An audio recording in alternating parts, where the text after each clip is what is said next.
Tonight we begin with a major problem facing the South African government: drug addiction. Addiction to drugs is a reality and becoming a bigger challenge every day. A new way of sharing illicit drug is making the situation even more complicated. From Johannesburg, reporter Thuso Khumalo looks at the work of those who have taken it upon themselves to fight drug abuse. 32-year-old Thuso Khumalo is a former drug addict living in Johannesburg. For the past 2 years, he has lived a clean life. He says he decided to quit doing drugs and pursue photography after seeing his life was falling apart. Now he's back to the streets, not for more drugs, but to persuade those still hooked to quit as well.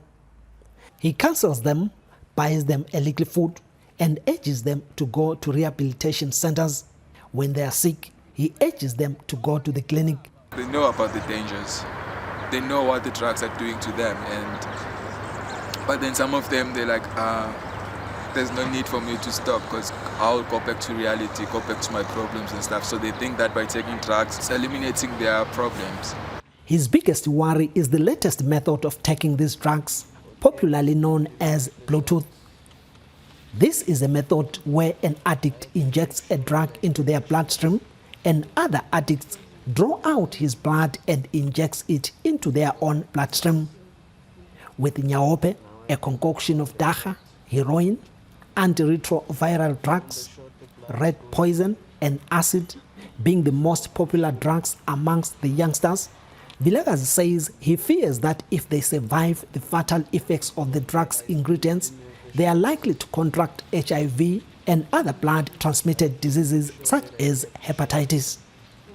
His message is slowly finding acceptance to his friends. Hooked by a friend into drugs, 23-year-old Sienna Naiton says he now spends each day searching for money to feed his addiction. He is grateful people like Vilakazi have encouraged him to find other means of making a living instead of stealing. And Naiton says the will to quit drugs is gradually overwhelming him.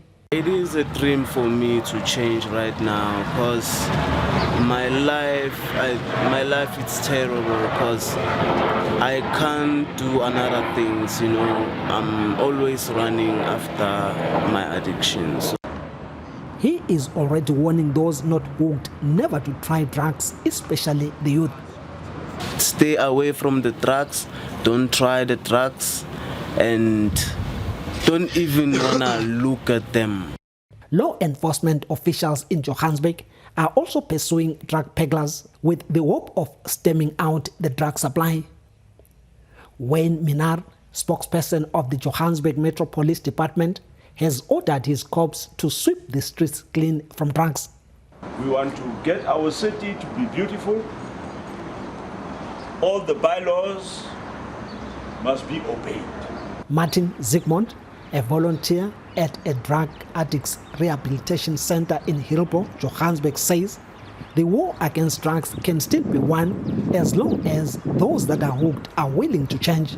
It sounds hard, but they really need to go really to the bottom until they realize that they need to change, and then they come, and then they're also willing to push through and get their life back. And Vilakazi says one day he hopes to have his own rehab center that will be a life-saving home for all those who are now slaves of illicit drugs. Thuso Khumalo for VOA News, Johannesburg.